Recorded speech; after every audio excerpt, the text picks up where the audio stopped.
I'm at 2820 Whittier Avenue in Dayton, Ohio, doing a sanitary lateral inspection for the purchase of a home. We're looking for any structural issues, root intrusion, anything that would be of concern to the buyer. The access location on this is actually a floor clean out. It's the only one I could get open. I was trying to go through the stack, which if you look directly behind me, behind that curtain, there's a stack in between the curtain and the shower stall there, and try to get that open, but I can't get the clean out. It's facing the shower, the back of the shower, so it's kind of also limiting my ability to get in there to try to unscrew it. This one I was able to get off, and the only limitation is that we won't be able to inspect the line between here and there. So it's missing about 15 feet, or I should say I'm unable to inspect that 15 feet just due to lack of access.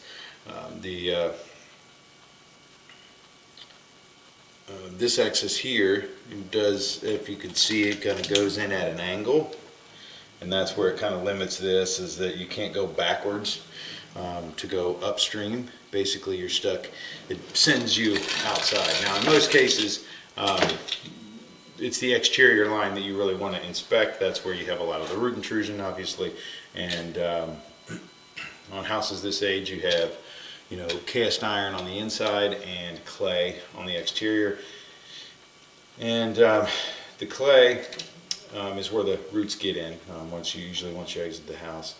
The cast iron, just as a couple notes on those, the cast iron is something that it does have a lifespan. They say it's roughly 75 years, I think is what they started with, but you can usually tell pretty well what kind of shape it's in, but a lot of times the issue here is just that you can't tell how thin or thick the pipe walls are with visual inspections. Really, there's no way of telling it all.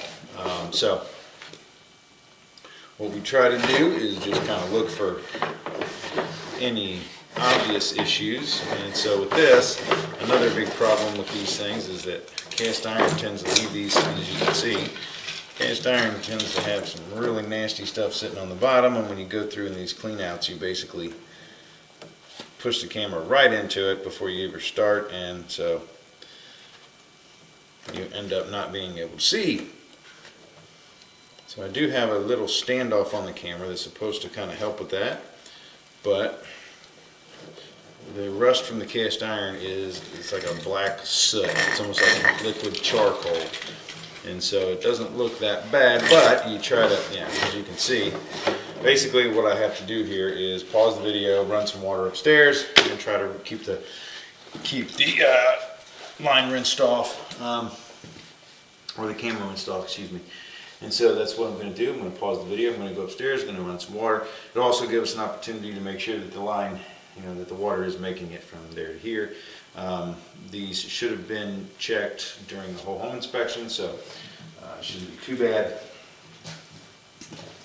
But I'm going to pause the video here and go ahead and get that water running. Alright, so we do have some water running. Hopefully that'll help rinse this camera lens off a little bit here.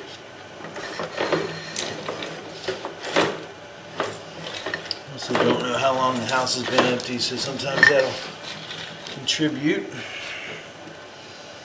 But hopefully, definitely going to have to throw these away. Alright, so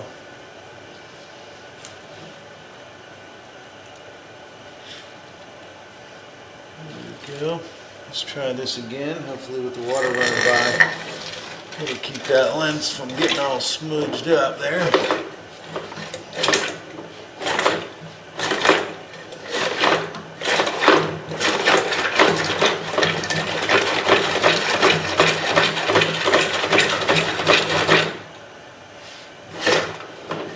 It's just crazy that you wipe it off 400 times.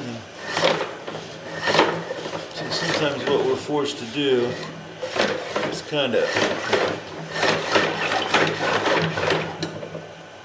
Okay, I think we're good now. Okay. So, this is right in the beginning. As you can see here, the cast iron. What I was getting at earlier too is that a lot of times you want to make sure that with cast iron you don't use any wet wipes. It's a lot more, or paper towels, things of that nature, things that aren't supposed to go down the sewer line, really. Even the wipes that say flushable, they should not be flushed. These, you can tell by the side of the wall, all these cast iron lines do rust, and so that rust is rough, and so it can catch a hold of some of those. The cast iron can catch like those wet wipes, stuff like that, and cause buildups. We call them soft clogs, basically, because it's kind of like toilet paper clogging up a toilet. But most toilet paper will disintegrate, and so with that, if it ever catches, the water itself will kind of break it down, and it'll break down into nothing, and you'll see that.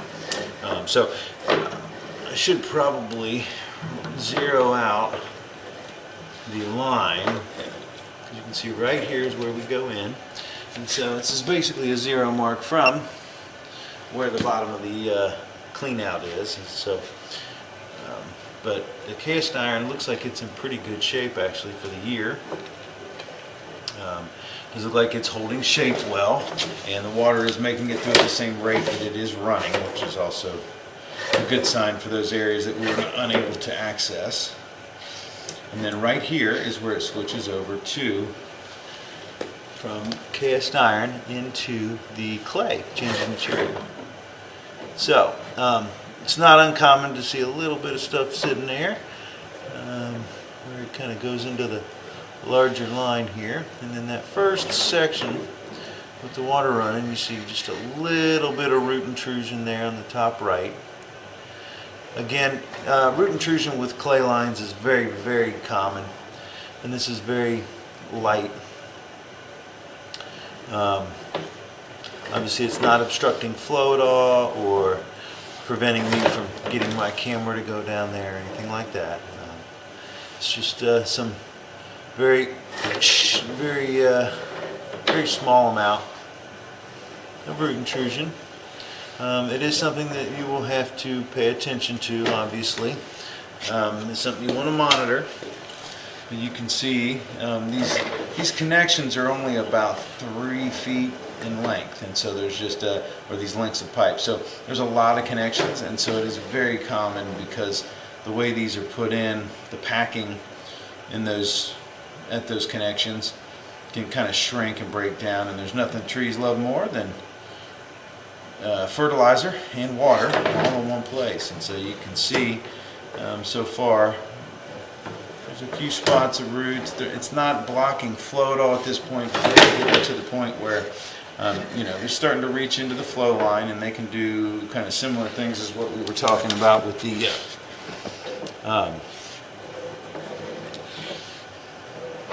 cast iron, as far as like the roots.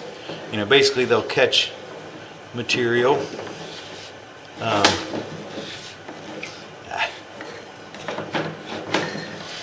Trying to get that rinsed off there. There we go. And so you see that most of the line is in great shape, and the line structurally looks good.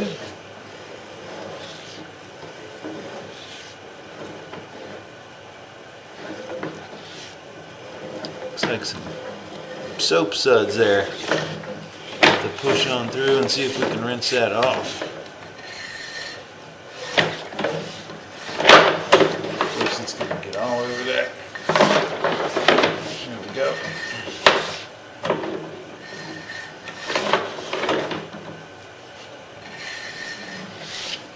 Now, I'm going to take a look at that again to see. It's right there at the turn.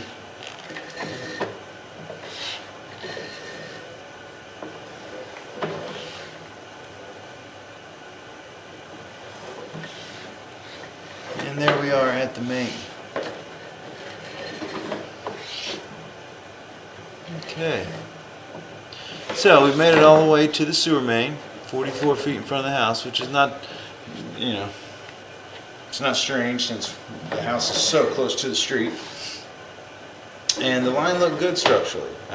You just have some, you know, some root intrusion, and that may be the foaming agent there. It could also be what that is that somebody had put root X down the line, or something similar. It foams up and you know, it's supposed to kind of catch onto the roots, and I didn't see it catching on the roots, so it's probably just kind of some soap suds stuff that's been flushed down the line recently. But what that is I would recommend using that stuff about once a year. You can see how the root gets in, and right now it's not in a situation where there would be, you know, it's not gonna, it doesn't look like it's big enough to start catching toilet paper and stuff like that, but it is something that you're going to have to do some maintenance on. And so like where the roots get in, if you do use something like a root X, it usually works really well at, you know, kind of foams up, it catches on the roots, and then it burns them back. It keeps them from growing a whole lot. Now there's a pretty small tree just to the front left corner of the house if you're facing the house, and so that's about the only thing I could see that the roots are coming from, and they're very minor. But again, I would suggest treating it with root X, maybe right before or after you take occupancy, and then once a year you just flush that stuff down there, and what it does is it foams up and it catches on these roots. It kind of burns them back a little bit without killing the tree. There are permanent solutions to get rid of the roots, which would be just flat out replacing the line or lining it. And this is a good, you know, candidate for that, just because the line is in good structural condition. But those are very expensive, and you know, people have been using, you know, chemicals or cleaning to take care of roots for a very long time. It's a very common occurrence. Like I said, it's probably 80 to 90% of all the clay lines that I inspect have some form of root intrusion, because for some reason they planted trees right on top of all the sewer lines. And so, I mean, again, this is all very, very common and very minor. Structurally, the line looks good. I'm just kind of going back through and taking a look. I think the worst set of root intrusion is, you know, right here. It's the biggest clump right there at about 20 feet off to the left. But yeah, mainly 16 to 20 feet there is kind of the biggest spot. A little bit of spot closer up towards the house, but again, very minor, and should be able to take care of it with some root X. Like I said, I would do maybe a treatment when you move in or before you move in, but then about once a year you put the chemical down there. It's something the homeowner can do. About once a year you put the chemical down there. Again, it foams up, it catches the roots, and then you should keep it pretty good. But I would also suggest after about 5 years, do another inspection and just check to see what kind of shape the roots are in, if they're growing, you know, faster or slower than you would expect, and that way you can adjust that. You can go ahead and adjust your maintenance schedule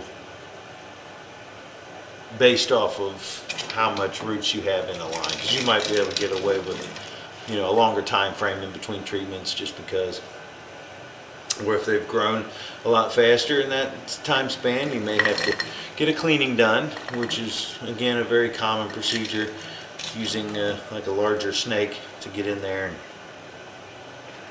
and kind of manually clean the roots out to be able to start over with some chemical treatments. But chemical treatments usually do the trick. And so again, you're just doing that that follow-up doing that follow-up inspection in about 5 years is usually a good idea, just to kind of gauge, what kind of shape the line's in as far as the roots are, how fast they grow, and so you can adjust that maintenance schedule. But again, very, very common occurrence. As you can see, we've made it all the way back and pulled out of the clean out. And so, again, I'm just going to suggest that you do a chemical treatment shortly after moving in, just to try to get rid of those, or before you move in, one of those two, just to try to, make sure there's preventative maintenance to kind of treat those roots and make sure that they're try to keep them down, and then add that preventative maintenance, also continue that about once a year, and then another inspection in about 5, just to kind of see how those roots are going. But the overall structural condition of the line is good. It's holding shape. The connections look good. No big bellies or sunken areas, nothing like that. The line looked pretty good, especially for its age. And so that'll end the inspection at 2820 Whittier Avenue in Dayton, Ohio.